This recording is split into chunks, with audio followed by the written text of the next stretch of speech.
Hey, what's going on, everyone? This is Greg with sportsrehabexpert.com. This is another episode of the Sports Rehab Expert Success Show, and I'm filming this episode on a Saturday morning right before game day. We got the Michigan Wolverine football team playing today, so let's go blue. Today's topic of discussion that we're going to be getting into is the whole concept of workload, acute to chronic workload ratios, and I think where people are starting to focus a little bit too much on this subject and forgetting other factors that we've known and considered for many, many years, but now that this new research is out there on some different material, we've kind of started to forget about this other material that is tried and true to the profession.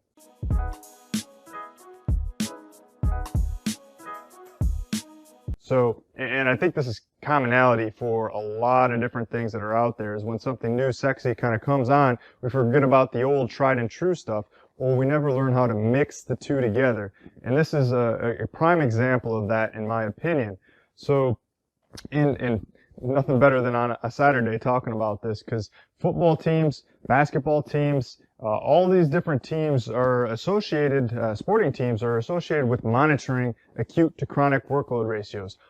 Millions of dollars probably, I have no idea the actual sum of this amount that is spent on technology to monitor GPSs and workload tracking, both in game day, but then also off the field too, of this acute to chronic workload ratios and making sure we're not overstressing someone.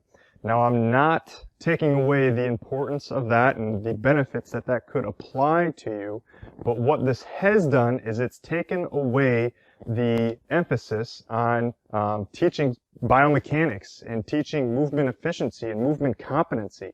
I think it's taken away from that, because now we're saying, you hear a lot of people say that, just oversimplify this to the fact that if we just monitor somebody's workload, we can reduce the risk of injury, which is true, but what about the people who are still getting injured? Or what about the people who are already injured? What are some other factors that we have not considered?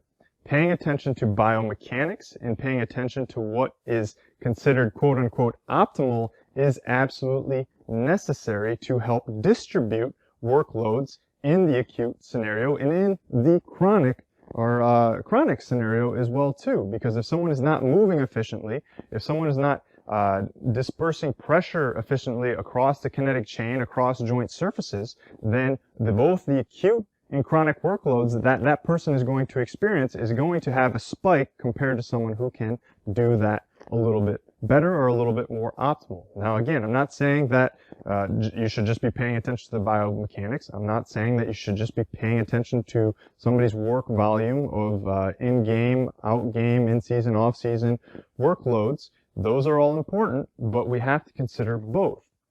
Now, I take this a step further with all the information that's coming out in the pain science realm. Pain science is 100% behind it and everything that it stands by, but the implication of how we're introducing pain science into the rehab world, into the medical world, I think is pretty poor at this particular point in time. Now, the understanding, again, this is a new and sexy topic currently at this point in time, is pain science, and making sure that, there is no such thing as a bad posture, or there is no such thing as a bad movement pattern, because the body is robust and resilient enough to withstand those type of things. 100% behind that phrase and that motto and what that stands for. 100% behind it. But what we are not considering, again, is still the influence of what biomechanics can do and what biomechanics and teaching movement efficiency and optimal movement patterns can help the individual achieve. Now, I'm not saying that we do not need to prepare them for situations where they may deviate away from optimal or quote-unquote correct, if we even actually know what correct is. But again, if we do not have this standpoint of biomechanics, what the person is doing optimal and what they could improve upon doing, we have no standpoint to make decisions upon. So I'm going to use this analogy here where, depending on, I'll give you two examples. So a lot of people my age obviously grew up probably playing video games, and you got this joystick. I was a PlayStation guy. You got two joysticks on either hand that you control players' movement by. Years after playing the PlayStation, you notice that the controller starts getting worn out a little bit. Or if you're just a computer person, if you're typing on home row, the home row gets utilized a lot more than the other keys. So what you start seeing is certain wear patterns on the controller, on the joystick. Things start to break down a little bit more because you are using that particular movement or that particular key or that particular pressure placed on the joystick a little bit more often. Now take this to biomechanics. If someone has a tendency, if someone has a movement that they tend to move in a particular way based upon a lot of different factors, based upon what they're coached by you, the clinician, the strength coaches, and the world around them, what is considered correct, if there is a correct again, or what they've just read online, or perhaps what their genetic influences based upon, let's say for the lower extremity, pelvic influences, foot influences based on their genetic body type, how that's going to influence their movement patterns. They're going to use particular joint surfaces a little bit different than the next person. And so let's take this to someone who squats all the time, and someone who is, let's say they're genetically predisposed to have a little bit more external rotation to their femurs, a little bit more of a toed out stance. They got a little bit more retroversion in the pelvis, just genetic influences that they may have, and that's the particular squatting pattern that they want. Now you as a coach, because you've been told that you need to cue knees out all the time, are cueing knees out, knees out, knees out during every squatting pattern. The person starts to extrapolate that into every movement that they do in daily life, so that they feel when they walk, when they move, their knee should always be moving outward. They should never allow their knee to turn in, which would facilitate pronation, internal rotation of the hip, tibial internal rotation, loading patterns that are necessary to create propulsion. Then all of a sudden, the person's wear pattern or tendencies is very, very biased in a particular way. So now their joint surfaces, now their kinetic chain has never experienced the opposite. And all of a sudden we have this scenario again where we're typing on the home row all the time, or we're using the joystick in a certain way where over the course of chronic workloads, that can create a problem. Now, if the person is already in pain, maybe acutely, that has an influence as well too. So what I'm trying to get down to the point here is that, yes, acute to chronic workload ratios matter, and we need to be monitoring that, and that can be a very, very helpful tool in injury reduction.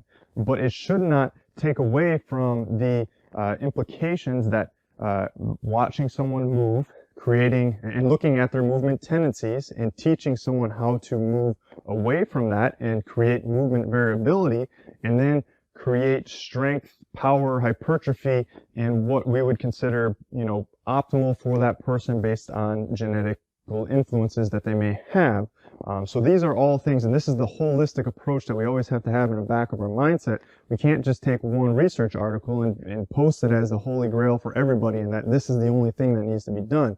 We have to pull from a lot of different areas and a lot of different considerations so that we make sure that we don't forget about some of the other stuff that is very, very important as well too. Same thing with the pain science implication that I'm getting at here with that as well.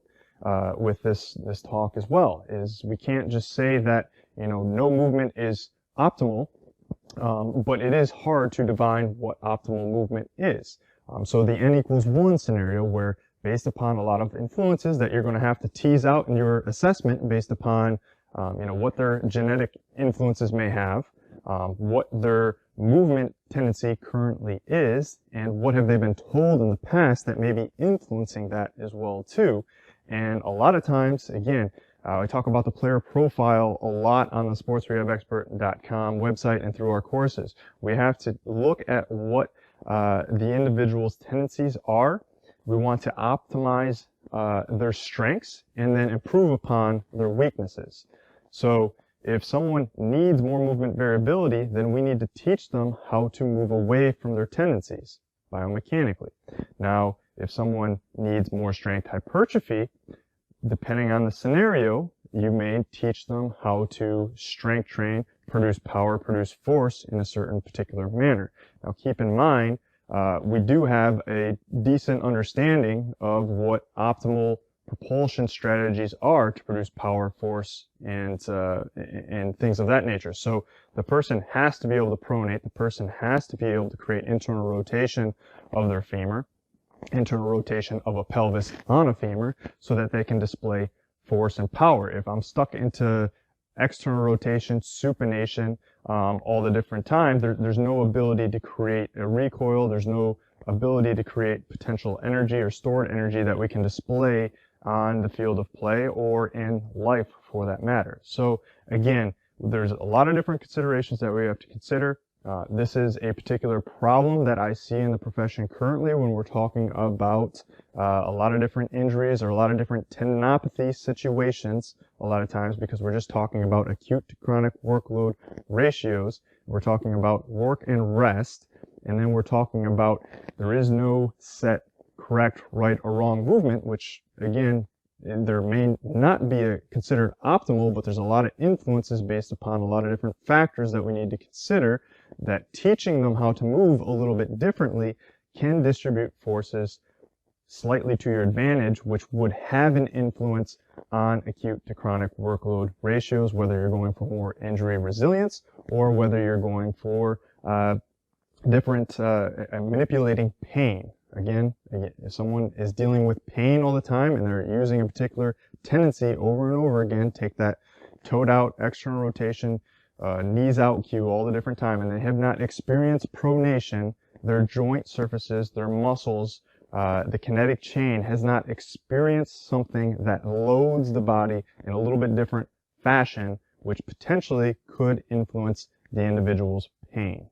So keep that in mind as you're looking at clients, as you're considering research over the, your clinical career, is you have to look at what the research article is telling you, but then you have to extrapolate that and see how it matters in conjunction with everything else that you have learned too. Research controls variables. They want to elicit one particular outcome. They cannot influence or take into consideration all the different factors that may be influencing an outcome for your patient, because that's impossible in a research scenario.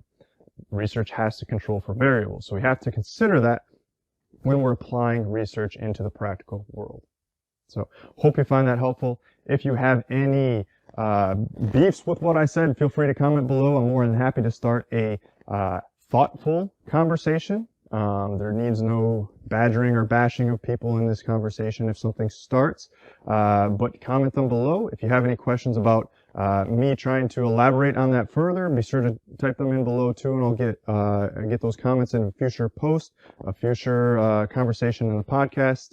Again, if you have any other topics you'd like for us to discuss in the future, more than happy to hear them below. So type that all into the comments below. I read them all. Send an email to greg@sportsrehabexpert.com. I read those as well too, and look forward to communicating you more in the sportsrehabexpert.com members area or on a course. Everyone have a good one.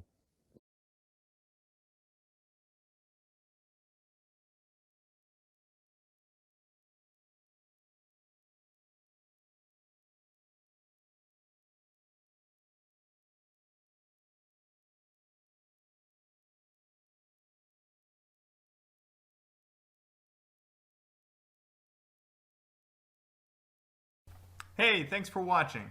If you found yourself wondering how we can help you more, visit us at sportsrehabexpert.com, where we have more free content, products, and courses that you can take to accelerate your learning.